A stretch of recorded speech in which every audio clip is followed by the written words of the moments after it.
एक दिन लाला पहुंच गए प्रभावती गोपी के घर और वहां सब गोपियां अपने अपने माट मटके अब खूब संभाल के रखती थी, जानती थी कि कभी भी लाला आ सकते हैं। वह गोपी ने बड़ी सी मटकी में ऊपर जितना सद माखन था वह को भर के टांग दियो महाराज। लाला ने सोची कि आज प्रभावती के घर का नंबर है, वहां पे जाएंगे और वहां जाकर के आज माखन खाएंगे। अपनी मंडली के साथ पहुंचे, लेकिन प्रभावती ने एक तगड़ा काम किया था। भगवान को पकड़ने के लिए उसी मटकी में एक रस्सी से दूर एक घंटी बांध दी थी। क्या बांधी थी? निक जोरते बोलो भैया, कहाँ थी वो? हाँ, एक ही लोग सुन रहे लग रहा। क्या था? सब साथ में बोलो, क्या बांधी? घंटी। वाने का सोची कि जब लाला आएंगे, लाला माखन को चुराएंगे, मटकिया हिलेगी और घंटी घंटी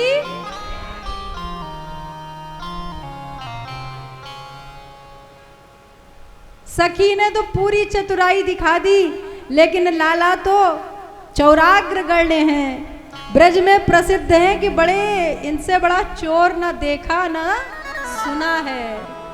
आज तक इनसे बड़ा चोर किसी ने नहीं देखा न सुना, प्रसिद्ध है पूरे ब्रज में। लाला भी कम चतुर नहीं। कन्हैया ने कहा कि ओ ग्वाल बालन से कही अभी रुको जरा 1 मिनट। लाला ने देखी, वाह सखी बड़ी समझदार है, घंटी बांध के गई है, चलो घंटी से ही सेटिंग कर ले, फिर कैसे पकड़ेगी गोपी। लाला गए घंटी के झोरे, घंटी ते बोले सुन। घंटी, अब घंटी के हाथ रहे होंगे, तुम वाह घंटी ने हाथ जोड़ के ही उत्तर दियो हो महाराज। अब हाथ रहे होंगे तो जोड़े ही होंगे, और नहीं तो हम भी कथा कह रहे हैं, हमारी भी कुछ जिम्मेदारी है कि वह घंटी ने हाथ जोड़े। महाराज घंटी ने हाथ जोड़ के कही, महाराज बोलिए। लाला बोले सुन घंटी, तू मोए जाने? घंटी बोली, महाराज आपको कौन नहीं जाने, आप अखिल ब्रह्मांड के नायक भक्त वत्सल, आपको कौन नहीं जाने। वाह तू मोए जाने तो सुन। हाँ महाराज आप तो बस आज्ञा करो। क्या? हम सब ग्वाल बाल मंडली यहाँ माखन पाने आए हैं, और जब तक हम ये माखन पाए और झिक ना जाए तब तक तू बजियो मत। घंटी छम चुप पड़ी, जो आज्ञा महाराज। आप पाओ पाओ। अब लाला तो आश्वस्त हो गए। ठाकुर जी ने लेकिन क्या किया, सबसे पहले स्वयं नहीं पाया, माखन सबसे पहले ग्वाल बालों को पवाया। सब ग्वाल बाल छिक गए। ग्वाल बाल बोले लाला महापूरण हो गया, पेट भर गया। मोहते ऐसी आवाज निकाली, न जाने कितने बंदर, बंदरन को खवायो महाराज। जब बंदर भी सूंघ सूंघ के भागने लगे, पेट भर गया बंदरों का। तो अब ग्वाल बाल बोले अब आप पाओ। लाला बोले ठीक। घंटी की तरफ देखा, घंटी चुप। पाओ महाराज। अब भगवान ने जो ही हाथ बढ़ाया, मटकी में डाला, माखन को निकाला और अपने मुख के समीप लाए। क्या हुआ? क्या हुआ? महाराज इतना सबने खाया पिया, घंटी चुप पड़ी थी, चुप, कुछ नहीं। और जैसे ही ठाकुर जी के मुख के समीप ठाकुर जी अपना हाथ लेकर आए माखन खाने के लिए, घंटी ऐसी बजी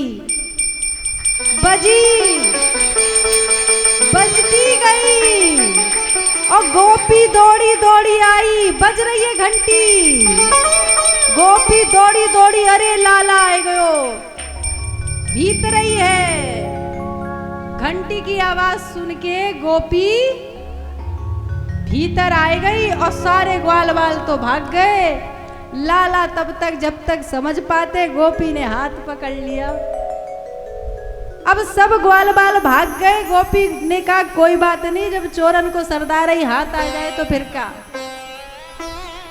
बाकी चोर तो आ ही जाएंगे हाथ में। पकड़ गए। अब गोपी ने पकड़ी, पूछा कहा कर रहे हो। अब लाला नेक सो लाला पकड़े गए, पा भी नहीं पाए, एक निवाला भी माखन का मुख में नहीं डाल पाए।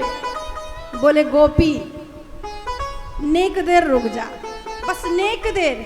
कहा करोगे, जरा इन घंटी देवी से बात करनी है।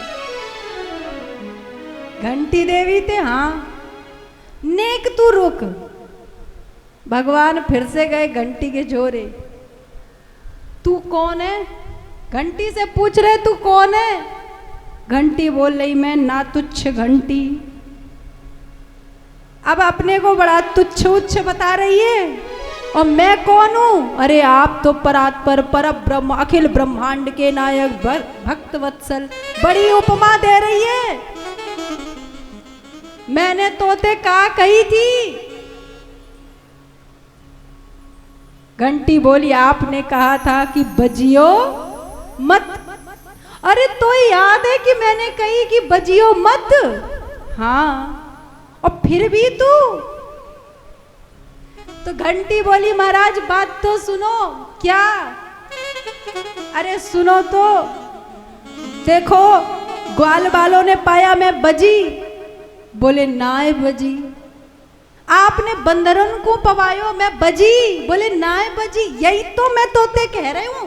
मैं सबन ने पायो तब तू नाय बजी हो, मेरी ताई तू बज पड़ी, तो ये सूझ गई।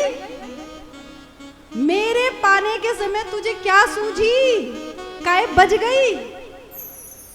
घंटी बोली सुन तो लो महाराज, सबने पाया सब छिक गए, आप पाने जा रहे हैं। आप पाते और आप ढंग से पा भी ना पाते तो मुझे अपराध लगता। भगवान बोले मतलब महाराज वेदों को नियम है कि जब तक घंटी ना बजे तब तक आप भोग नहीं लगाते, और आप पाते मैं ना बजती तो आप ढंग से पा भी ना पाते, इसलिए आप मैं बज पड़ी।